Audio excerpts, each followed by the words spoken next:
OK, ce matin, j'ai un message qui fesse. Vous avez la preuve. Lui, il va aimer ça. Oui, il va aimer ça. On va faire une petite démonstration tantôt. J'espère que ça va fonctionner. Pas grave. Si ça ne fonctionne pas, c'est pas grave. OK. On va ouvrir le diapo. J'espère que je vais l'avoir, ce coup-là. Le fer de la hache.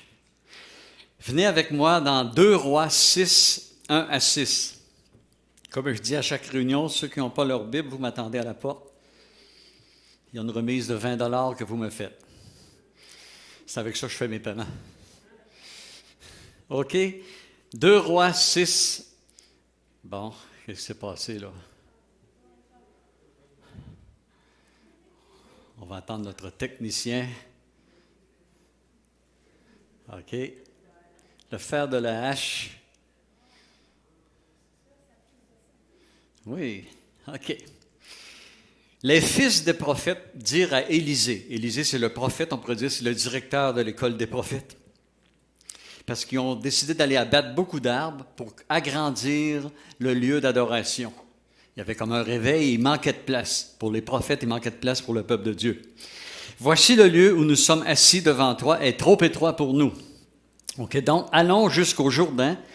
Nous prendrons là chacun une poutre et nous y ferons un lieu d'habitation. OK, donc ils veulent agrandir. Élisée répondit, allez. Et l'un d'eux dit, consens à venir avec tes serviteurs. Et on dit à Élisée, viens avec nous. Il répondit, j'irai. Il partit donc avec eux. Arrivés au Jourdain, ils coupèrent du bois. Et comme l'un d'eux abattait une poutre, le fer de la hache, tomba dans l'eau. Il s'écria, ah, mon Seigneur, il était emprunté. L'homme de Dieu dit, où est-il tombé? Il lui montra la place dans le Jourdain, dans le fleuve. Alors Élisée coupa un morceau de bois, le jeta à la même place et fit surnager le fer. Quelque chose, hein? Puis il dit, enlève-le.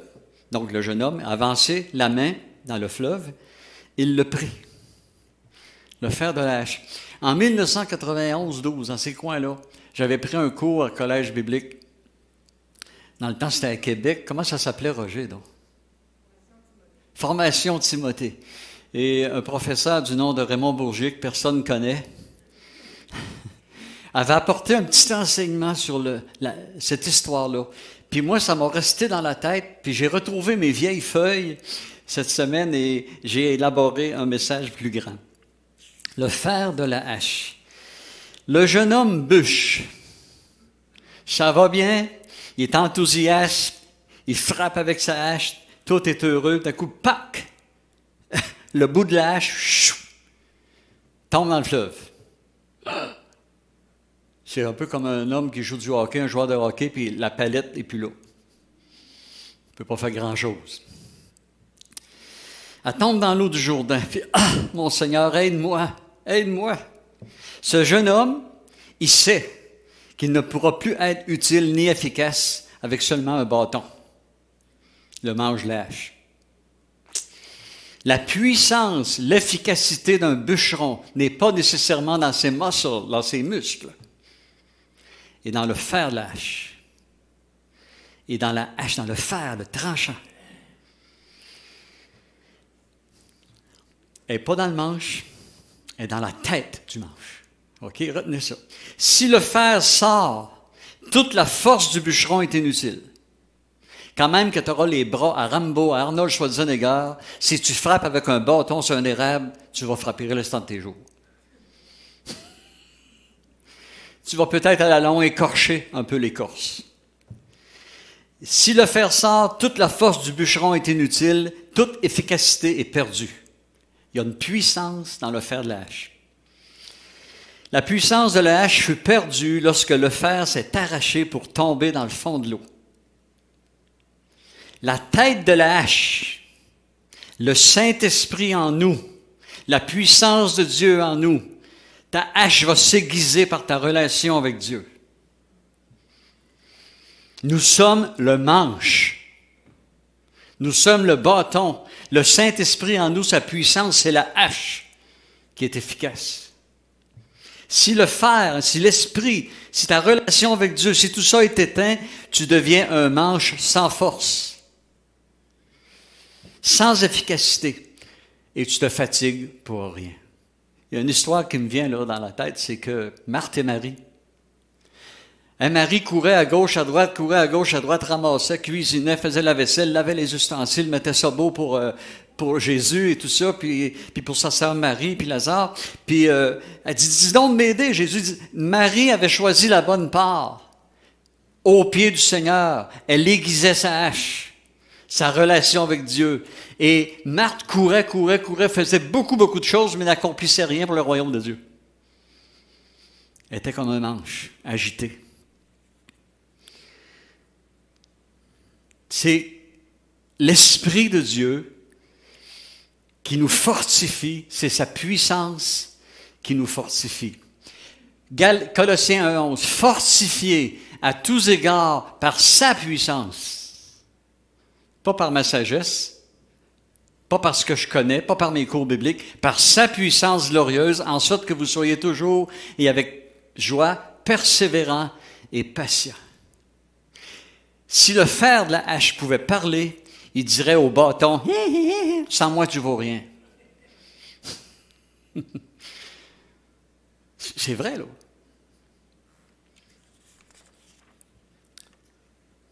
Je puis tout par le manche de la hache. Je puis tout par celui qui est Christ, qui est le fer. C'est lui qui donne la force, la puissance à un chrétien. C'est lui qui me fortifie. Jamais vous allez voir l'apôtre Paul se vanter de ses exploits sans mentionner que c'est Christ qui agit en lui, que sa force est en Christ. Et si un chrétien n'entretient pas le fer de sa hache, il vient émousser, il est plus aiguisable, il peut tomber. Il devient un chrétien inutile. Bon, qu'est-ce qui s'est passé là? Ah, pfiou! Néhémie 8:10, la joie du Seigneur sera votre force. C'est pas mes accomplissements, c'est pas tout ce que je peux faire, toutes mes connaissances, c'est Christ en moi. Christ est la joie parfaite. S'il est en moi, il me donne la joie. Oh, on n'a pas toujours la joie, on a des épreuves, mais on a toujours cette certitude qu'on est sauvé par l'Esprit Saint. L'Esprit de Dieu apporte joie. Et cette joie nous donne la force de poursuivre, et non seulement poursuivre, mais poursuivre avec efficacité. OK? Gardons notre tête de hache. Gardons notre tête de hache. Toi, t'es le manche, t'es le bâton. Sans le fer, nul. Quand même, ça sera Michel Giroux, un excellent bûcheron, ou Richard, un excellent bûcheron. Sans ta chaîne ça, enlève la chaîne.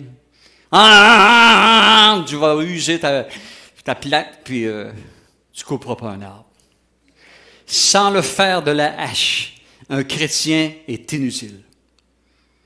C'est quelque chose.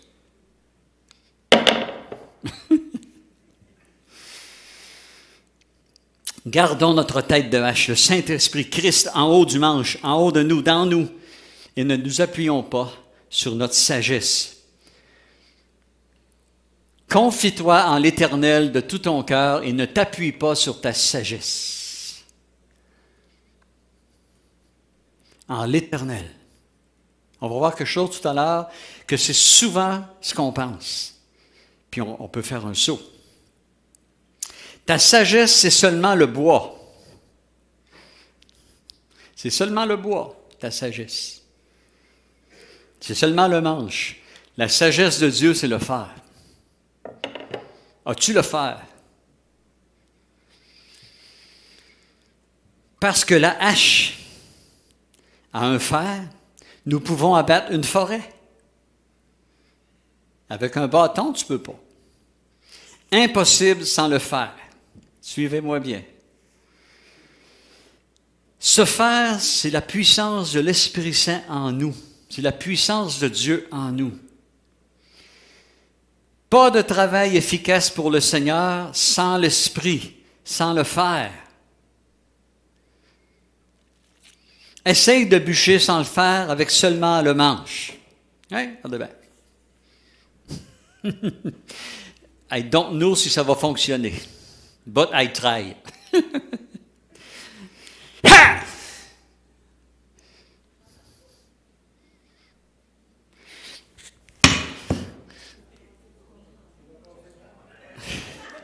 Non.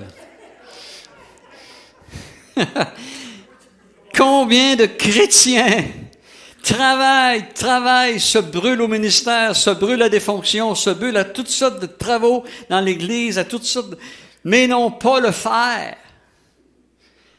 Ils font tellement pour les églises, font tellement pour leur assemblée, font tellement même pour leur famille et toutes sortes de choses, mais ils oublient leur relation avec Dieu. Ils n'ont pas le faire.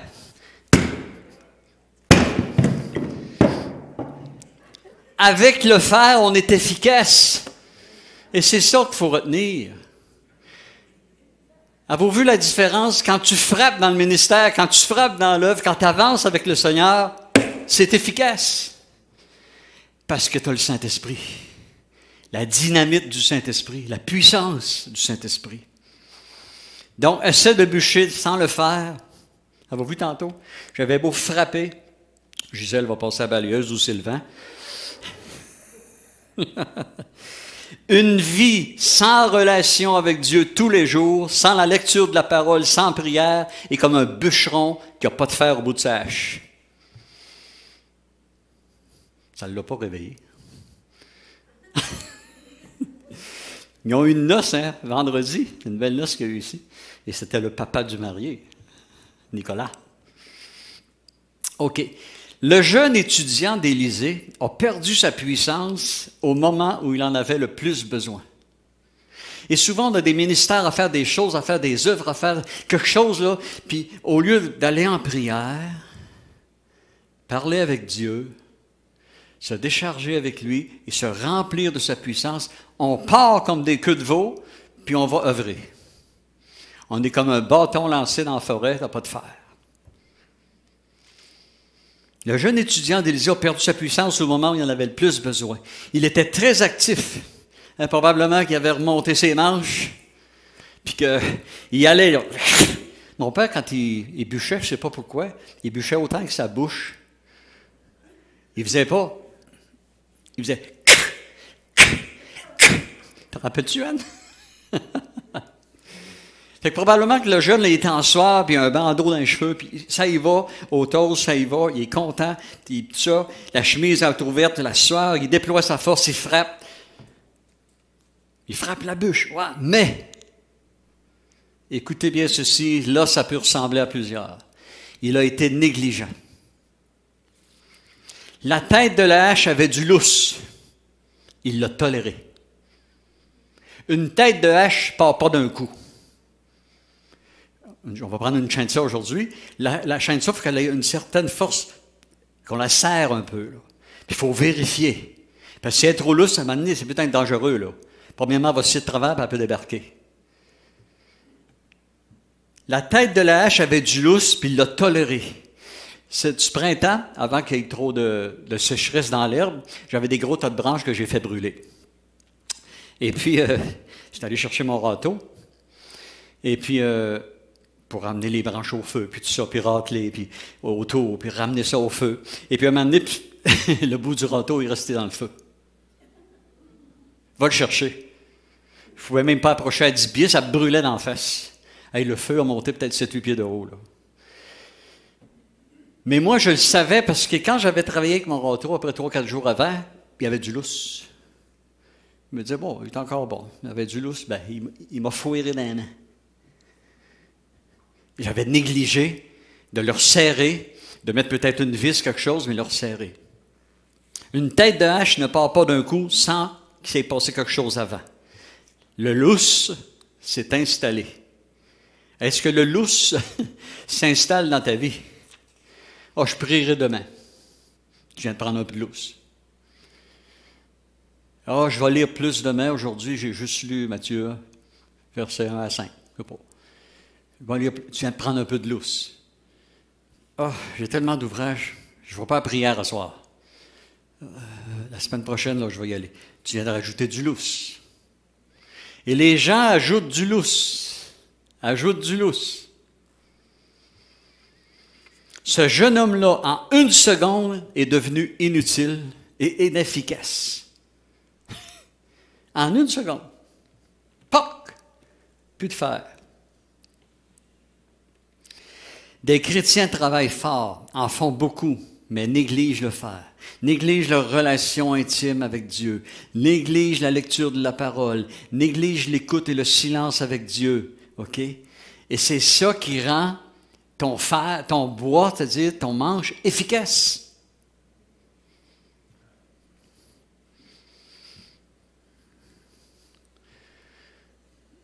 Oups, passé droit, ça avance tout seul, ça.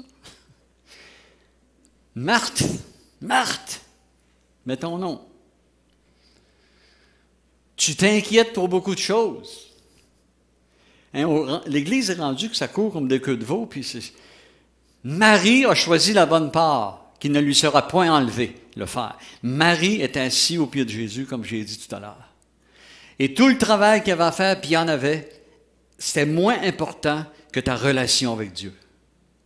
Commence ta journée avec ta relation avec Dieu. Quand je me lève le matin, je ne suis pas plus fin qu'un autre, mais je me fais la barbe. Après, je passe 1 heure et quart avec Dieu. Après, je déjeune.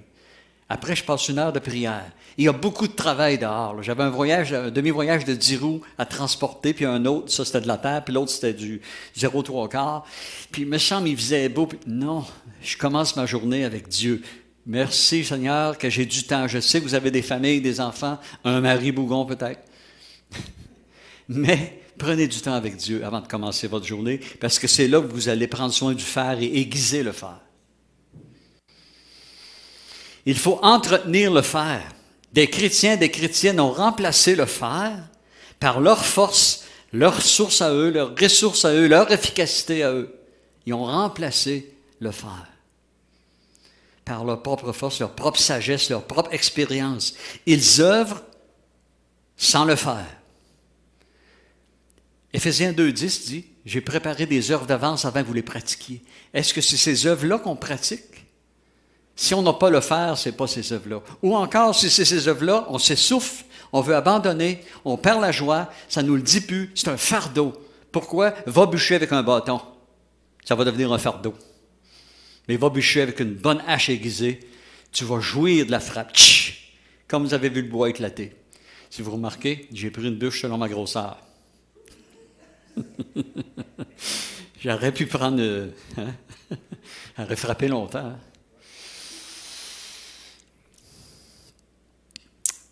Ils tentent d'abattre une forêt des chrétiens sans le faire. Je parlais avec quelqu'un hier qui avouait avoir presque plus de relation avec Dieu. Ce n'est pas quelqu'un de notre Église. Qui avouait avoir presque plus de relation avec Dieu. Qui était essoufflé, fatigué. J'ai plus beaucoup de temps pour lire. J'ai plus beaucoup de temps. C'était une maman qui avait plusieurs enfants, puis un mari et tout ça. Puis elle était obligée de laisser le travail pour prendre du repos. Puis elle avouait qu'elle n'avait plus de temps avec Dieu. Elle œuvrait beaucoup et ce qu'elle faisait était très bien. Mais pas de fer assez brûlé. Pas de hache aiguisée, le bûcheron se brûle, se fatigue. Beaucoup de travail, la famille, les enfants, le ministère, les travaux à la maison, les tâches ménagères, le couple, tout ça, les finances, le travail qu'ils ont accompli, beaucoup ont tout ça à faire, mais sans le faire, sans l'esprit, sans la tête qui est Christ.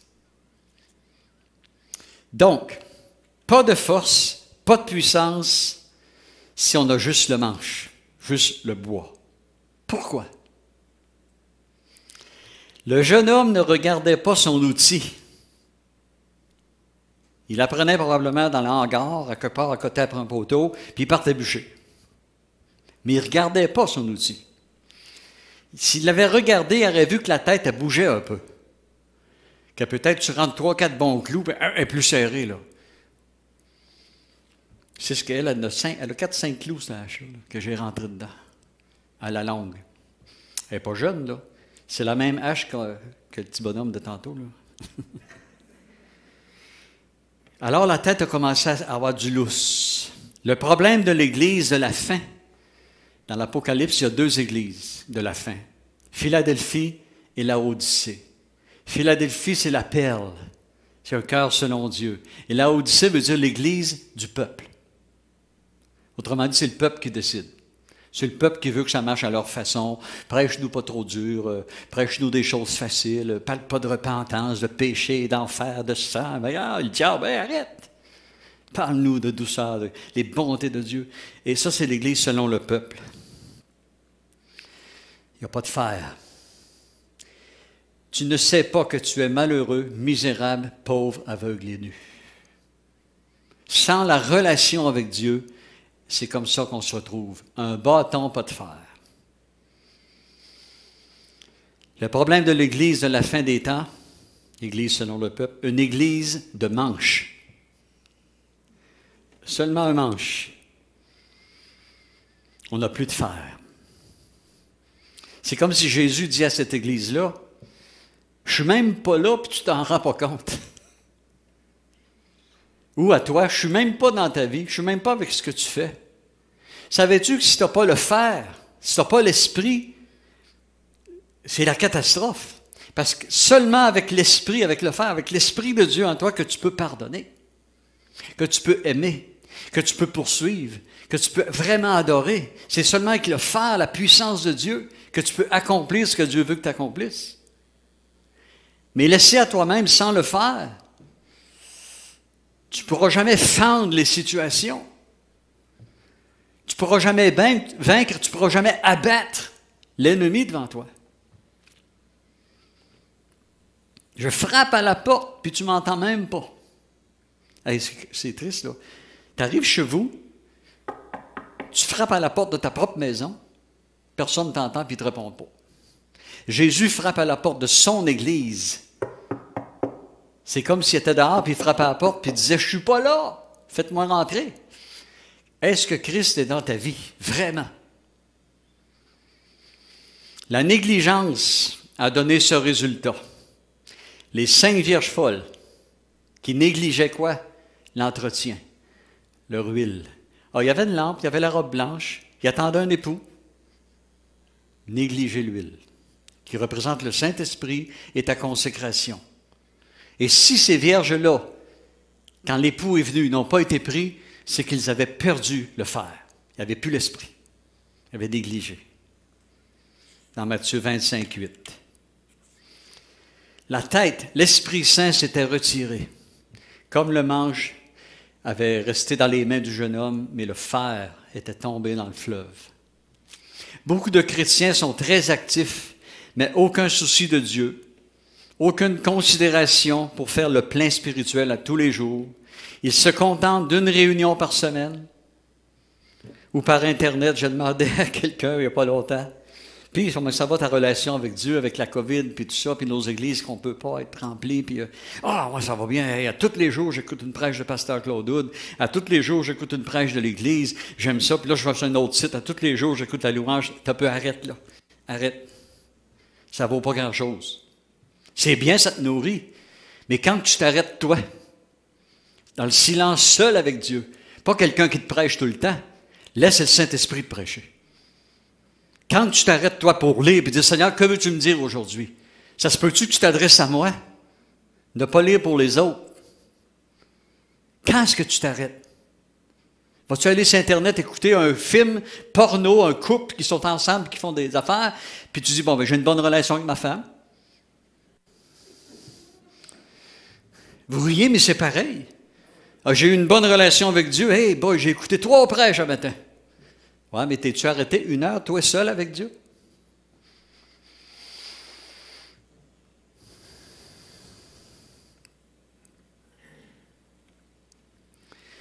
Il se contente d'une réunion par semaine, et souvent sur Internet.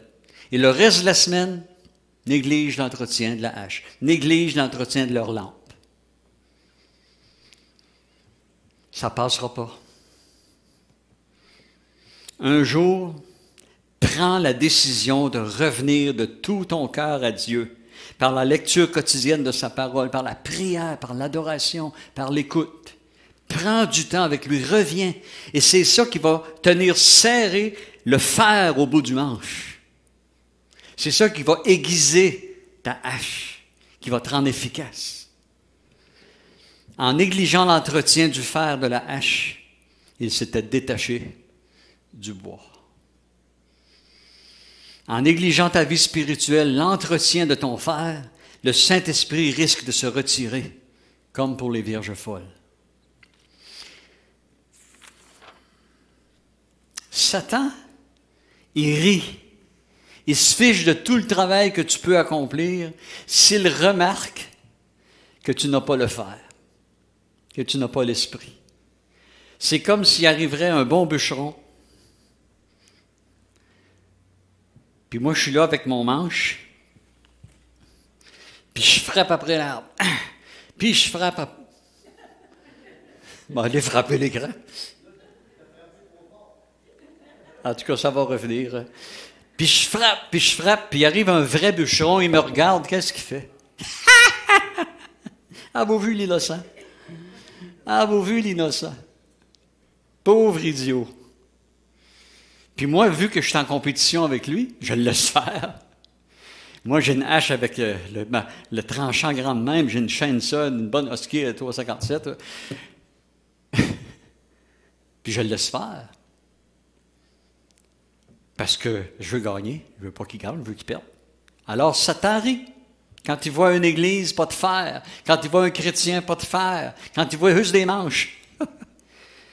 1000 chrétiens, OK, dans une forêt. 1000 chrétiens dans l'épreuve de ce monde, dans toutes les attaques de ce monde, qui n'ont pas le fer, zéro puissance.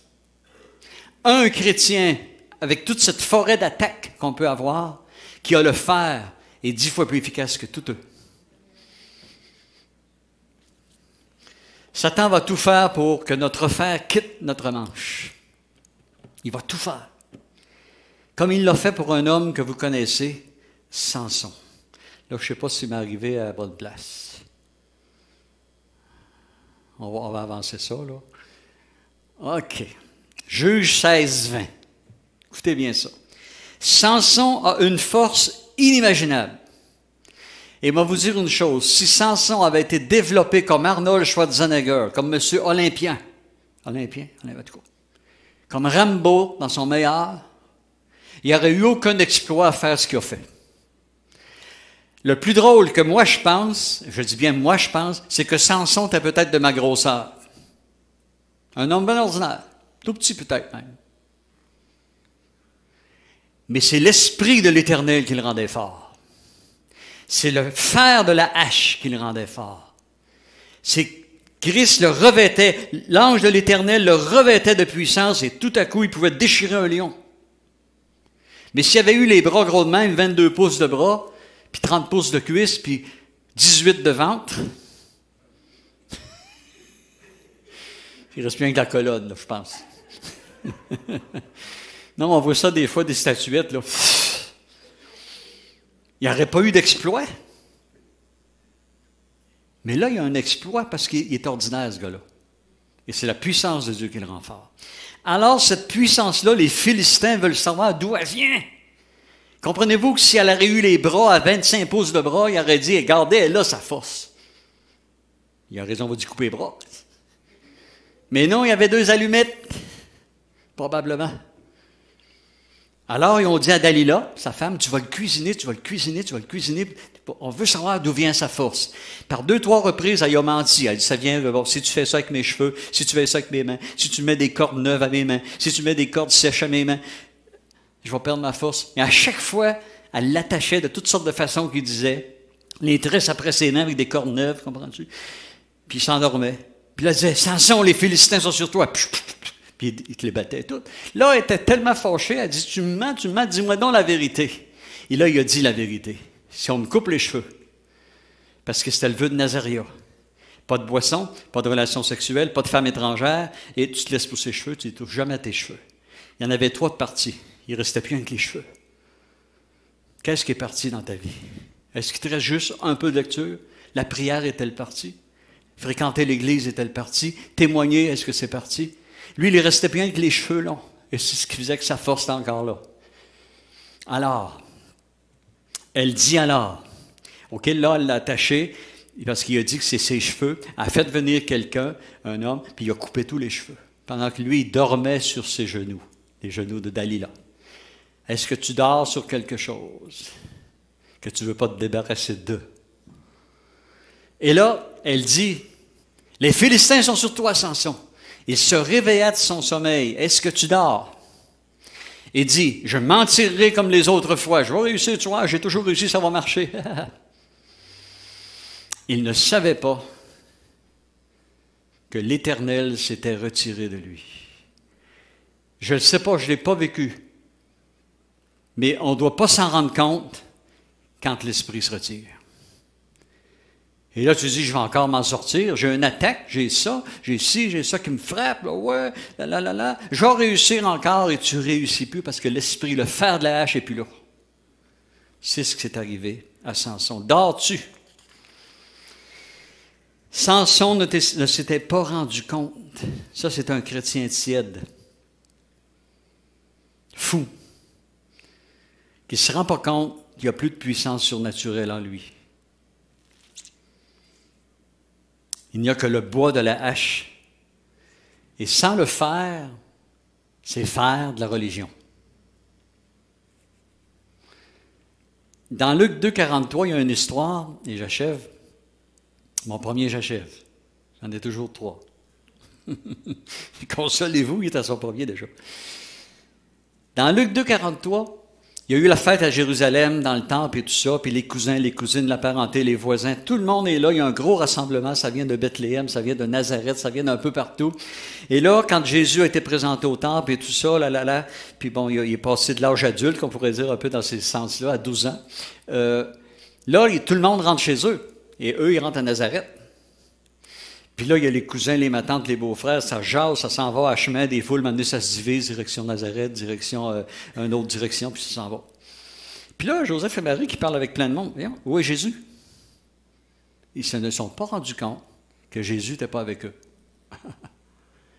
Il se peut que Jésus ne soit pas avec toi ou avec l'Église. Il se peut, dans certaines places. Et les gens ne s'en rendent pas compte.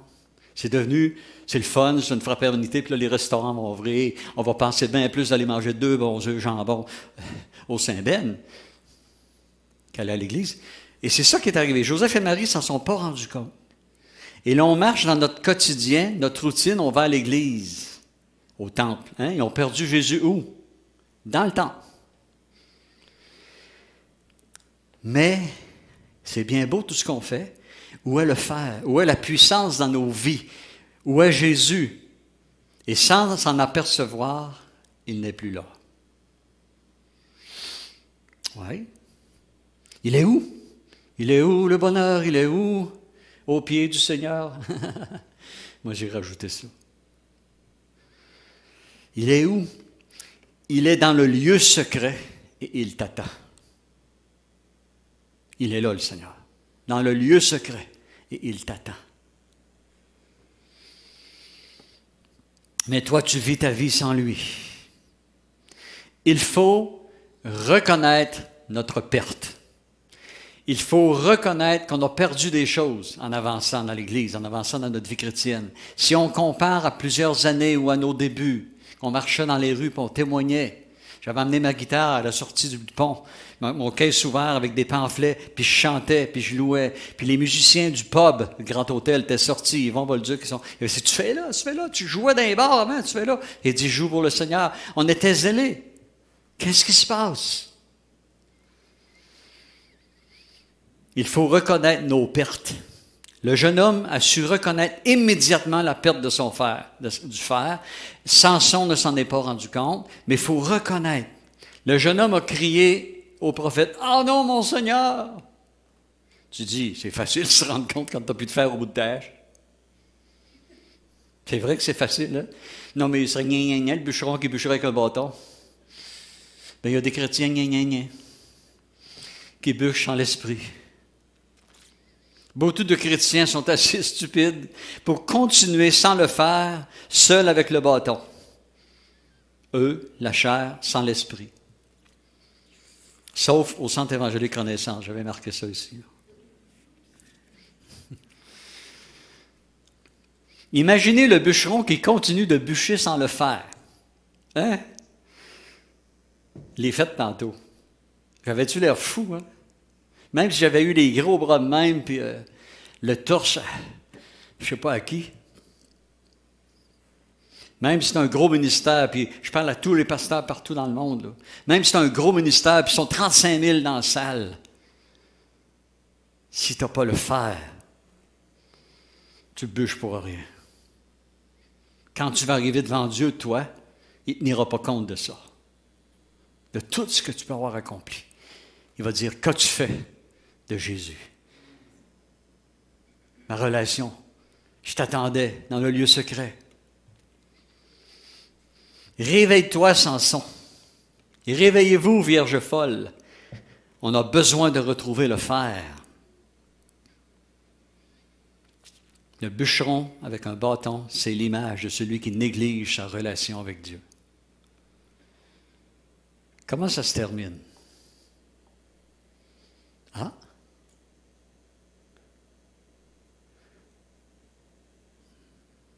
Vous aviez trop hâte de le lire. 2 Rois 6. Alors Élisée coupa un morceau de bois, le jeta à la même place et fit surnager le fer.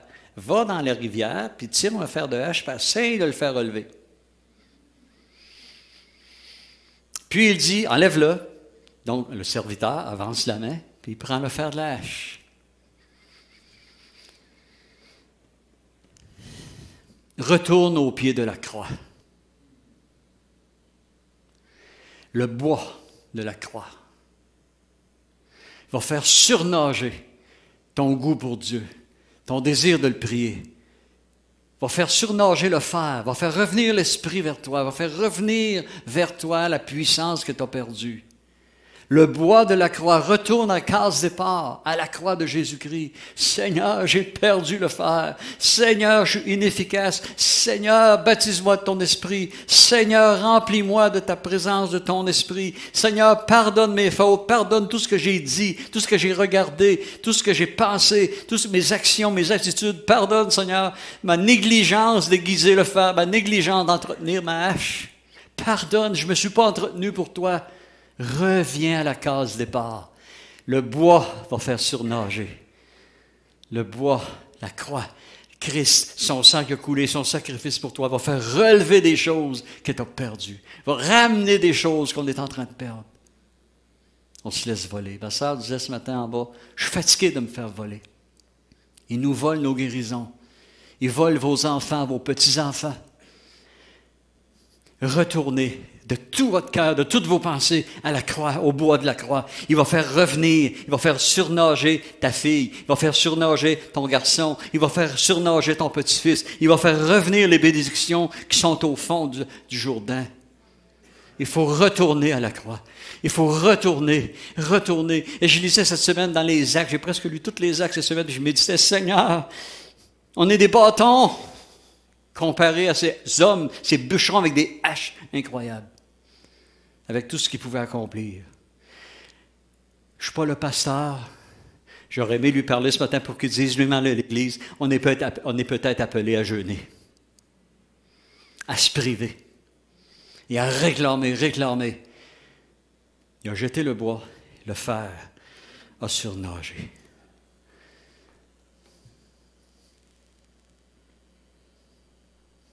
Retrouve Jésus, ton frère. Retrouve Jésus, ton frère. Amen. Que Dieu vous bénisse et souvenez-vous de la folie quand tu bûches pas de fer. Et quand tu as le fer, un coup, deux et tout est réglé. Passez un bon dimanche et passez une bonne semaine. Ceux qui peuvent mardi, on a droit à 25 plus l'équipe, donc environ 30-35 personnes. Soyez grandement bénis.